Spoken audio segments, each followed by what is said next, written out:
Bom dia!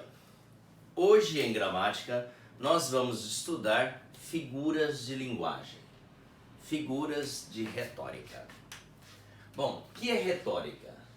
Retórica é uma arte cujo escopo é a persuasão. O que é persuasão? É um procedimento para influenciar alguém por meio de uma argumentação. O que é a argumentação? São recursos de linguagens que nós acionamos, para tornarmos uma ideia, uma proposta mais aceitável aos concorrentes, ao outro. Argumentar é convencer, é persuadir, é fazer com que o outro se seduza, se sinta seduzido por aquilo que você esteja expondo. Então, nós vamos estudar figuras de linguagem, temos que entender o que vem a ser a retórica, que é um artifício da persuasão, e o que é a persuasão? É um procedimento que nós usamos para influenciar o outro, para convencer o outro, para seduzir o outro, ou seja, num processo de argumentação. E o que é argumentação? O que é argumento? São recursos, argumentos são recursos linguísticos que usamos para com que o outro sinta mais dominado ou mais convencido por aquilo que nós estejamos expondo. Tá? Agora, as figuras de linguagens são recursos argumentativos. Nós vamos estudar algumas figuras de linguagens, e elas são recursos linguísticos argumentativos que contribuem muito para a fundamentação argumentativa do texto. Vamos agora estudar as principais figuras de linguagem dessa unidade. As figuras de linguagem cujo princípio será a semelhança. Nós vamos ter a comparação. O que é a comparação? A comparação consiste em explicitar, em mostrar a semelhança entre um termo e outro de forma, falamos assim, explícita. Nós demonstramos através de um conectivo, de uma palavra, o que há de característica entre um ser e o outro. Nós vamos usar geralmente a palavra como, o particípio, ou que nem, assim como, a palavra parecido, etc. Então, comparação é uma figura de linguagem que consiste em explicitar a semelhança entre um termo ou outro por meio de um conector, por meio de uma palavra que vai fazer essa ligação. Vejamos aqui na demonstração, olha. Ela é tão inteligente como a mãe. Eu tenho aqui o termo inteligente que se refere a ela, mais inteligente é a mãe. A figura que predomina nesta frase é a figura de linguagem chamada comparação, porque eu tenho um conector aqui que está amarrando a inteligência dela com a da mãe. Está ligando, dando uma semelhança, algo igual entre uma e outra. Então a figura que eu tenho aqui é o que nós chamamos de comparação. Eu coloquei mais uma comparação. Silvia está brava, feito uma onça. Silvia está brava.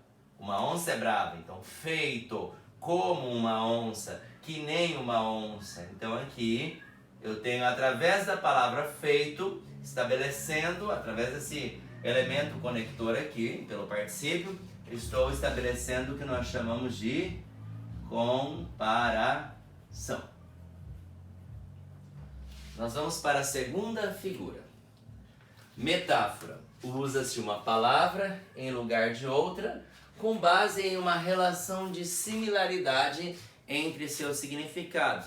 A metáfora é parecida com a comparação. A comparação ela é uma exposição explícita. Eu mostro as caras, eu uso um conector.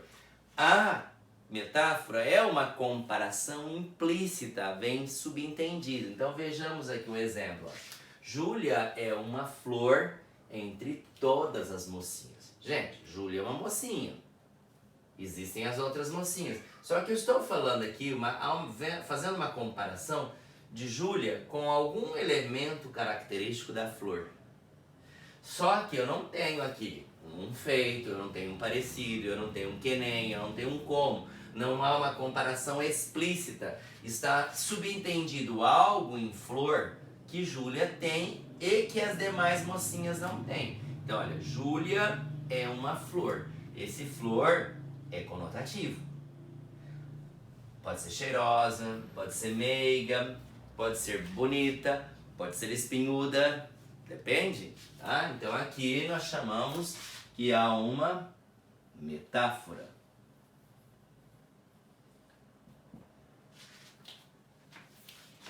Agora, outra figura de linguagem é a prosopopeia, também chamada personificação, né? Persona, pessoa, ação, transformar algo em pessoa, né? Então, o que é a prosopopeia ou personificação? É a transposição, é a caracterização, é você atribuir a seres inanimados, né? Às árvores, aos objetos ou aos animais, sentimentalismo, ações ou comportamentos humanos. É você atribuir caracterizações humanas aos não humanos. Então vejamos aqui. As árvores estão alegres, pois acenam ao vento com suas ramas. Alegria é uma característica do homem, né? Então aqui eu tenho o atributo alegres, as árvores.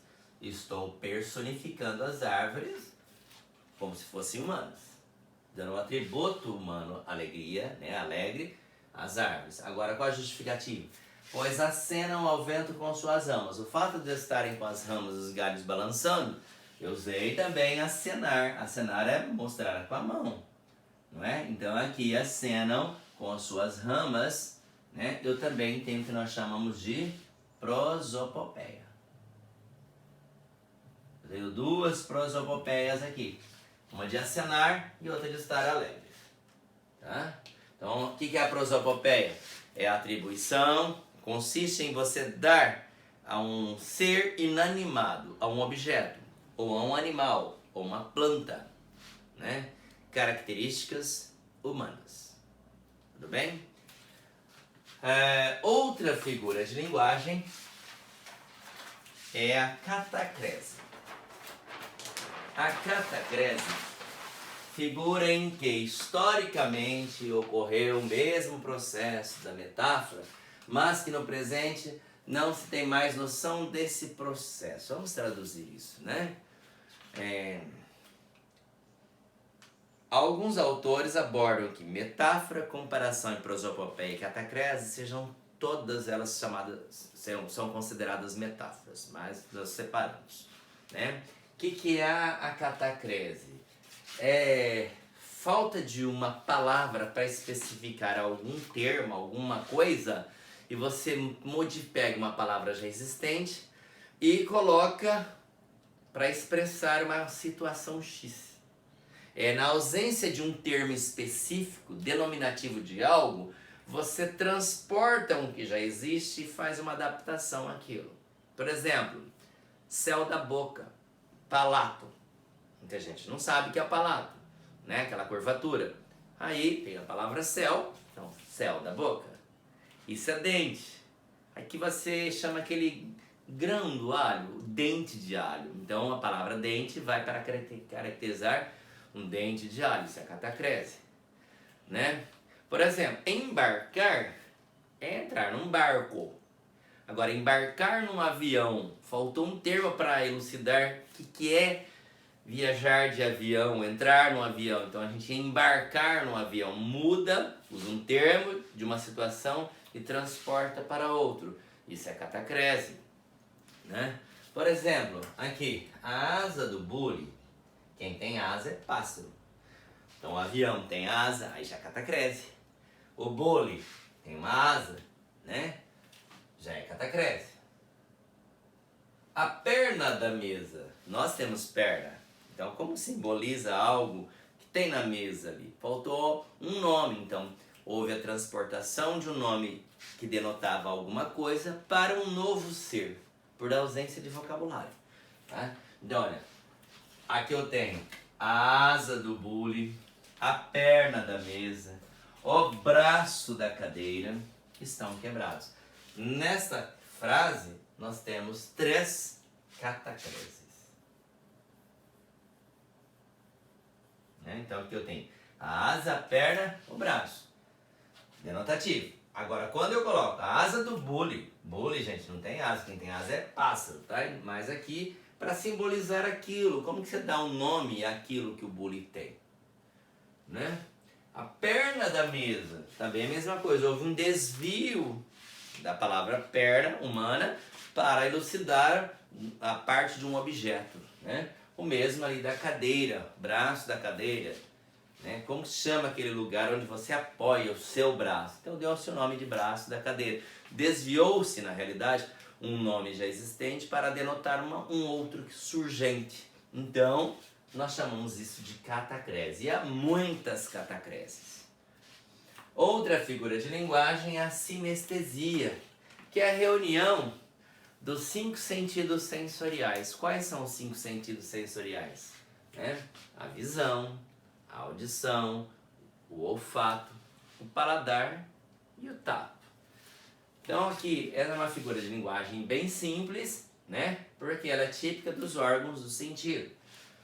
Há frutas que têm um gosto áspero. Então olha aqui, ó. Gosto áspero. É sinestesia. Percebe-se aqui pelo paladar. Outras que têm cheiro suave. Aqui se percebe, no caso de outras frutas, né? Se percebe aqui o olfato. Tá? Então, nesta frase 6, nós temos o que nós chamamos de sinestesia. É a figura de linguagem que caracteriza os 5 sentidos sensoriais. Bom, agora, as figuras de linguagem que têm o princípio da oposição. Nós vimos até agora, né? Nós vimos até agora 5 figuras de linguagem. Agora nós vamos ver pelo menos mais outras 4 que têm o princípio de indicar coisas opostas, ou seja, a oposição. A antítese, o paradoxo, a preterição e a antífrase ou ironia. Bom, a antítese é bem simples. Consiste no confronto de ideias contrárias. Eu digo muito para os alunos, eu tenho uma palavra, naquela mesma extensão frasal você vai ter uma outra que contraria aquela, que entra em oposição. Isso é antítese. Há autores que abordam antítese e paradoxo, a mesma coisa. Eu acredito que, pela leitura de diversas gramáticas, a antítese é uma oposição de palavras. Tá bom? Então vejamos aqui. Para cada dia de paz, são 6 de guerra. Então nós temos paz e guerra, 2 palavras que se opõem. Então eu chamo isso daqui de antítese. Tá? Seria os antônimos, ó. Contrário de paz, guerra. Então nesta frase eu tenho 2 palavras que se opõem, antítese. O paradoxo é a figura pela qual se englobam em um só conjunto ideias que se opõem de forma simultânea. Então, parece a antítese, só que ele já vai estar algo mais elaborado, vai ter algo mais implícito, né? E vai haver uma oposição. Por exemplo, se eu disser assim, a liberdade de escolha é um direito de todos, mas só alguns a exercem com elegância. Eu tenho uma oposição aí, mas, né, através de uma adversativa. Então, no conjunto desse texto, né, dessa enunciação, há elementos que se opõem. Não assim explicitamente, mas implicitamente. Isso nós chamamos de paradoxo. Aqui, um outro exemplo de paradoxo. Por exemplo, o amor é ferida. Eu tenho uma metáfora. O amor é ferida. Né? Agora, ferida que dói, olha. Uma ferida que dói e não se sente. Então é algo subliminar, meio subjetivo. Como é algo que dói e você não sente? Como que eu sei que dá dor, mas eu não sinto? Isso é paradoxo. É um jogo de palavras que se opõem de forma simultânea, ou seja, ao mesmo tempo. Tá? Então aqui tem o que nós chamamos de paradoxo. Tá? Agora, a preterição é uma omissão de fala de fato. É uma omissão de fala que de fato estão sendo expostas. Você na realidade está falando algo e você está negando que não esteja falando aquilo. Né? É muito comum quando a pessoa ela quer falar para o outro, olha, nós vamos abrir um momento de discussão, mas nós vamos ser breve na discussão, não vamos estender, e ao invés dela enxugar o que ela esteja falando, para ela indicar aos outros para serem breve, ela faz um discurso contrário. Tá? Então vejamos aqui, ó. Nem se precisa de falar da nossa briga. Ué, se não precisa é porque já estou falando que nós brigamos, né? Das nossas intrigas, do nosso ódio. Acabou falando, tá falando que nem se precisa, mas essa enrolação tudo acabou-se falando. Portanto, aqui nós temos a preterição. Preterição, né? Que é a omissão de fala que, de fato, está sendo oposta. Tá bom? Antífrase ou ironia. Muito usado o termo ironia. É a expressão de uma ideia por outra que lhe é contrária. Vamos supor, está passando uma mulher bem feia para os seus olhos. Aí você olha para o outro e fala assim, nossa, que mulher bonita. Isso é uma ironia. Ou você erra uma conta básica de matemática e fala, nossa, mas você é inteligente, hein, cara? Estou fazendo algo contrário, isso é ironia, né? Então aqui eu tenho, por exemplo, com a morte de Hitler, a humanidade perdeu um homem de bem. Olha bem, que ironia, hein? A humanidade perdeu um homem de bem, um homem que só fez bramura, só fez coisa ruim, né?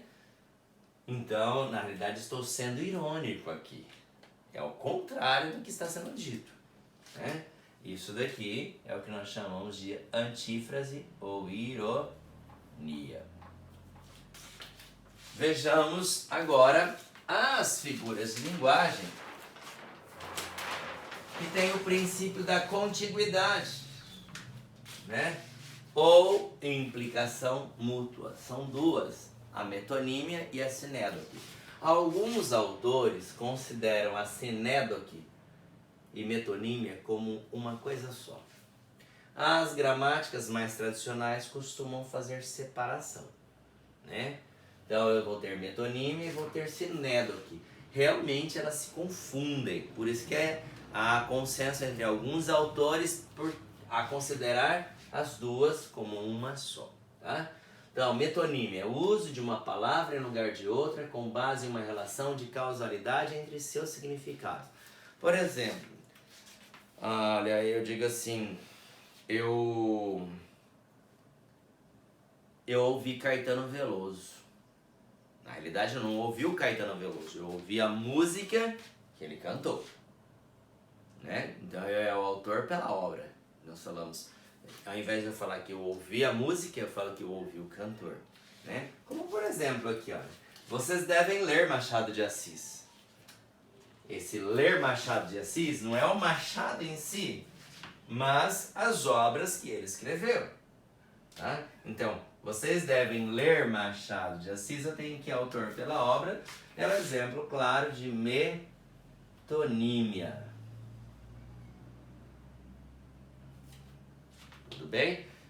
Bom, e a sinédoque? É o uso de uma palavra em lugar de outra com base em uma relação de contiguidade entre seus significados. Teria, por exemplo, bebi 2 copos d'água. Na realidade, você não bebeu os 2 copos, você bebeu a água dos copos. Né? Comi 3 pratos de comida. Você comeu o que estava no prato, não os pratos em si. Então, o governo financiou a construção de 1.000 tetos novos. Ele não financiou teto em si. Esse teto simboliza casa. Então, houve financiamento da construção de 1.000 novas casas. Então, aqui usou a palavra tetos para simbolizar casas. Portanto, aqui eu tenho um exemplo de sinédoque. Por isso que a metonímia e a sinédoque se parecem, né? Bom, nós estudamos, vimos aqui com alguns detalhes, 11 figuras de linguagens, né? Essas figuras são a comparação, a metáfora, a prosopopeia, a catacrese, a sinestesia, a antítese, o paradoxo, a preterição, a ironia, a metonímia e a sinédoque. Eu espero que todos tenham entendido. Até a próxima aula e bom dia!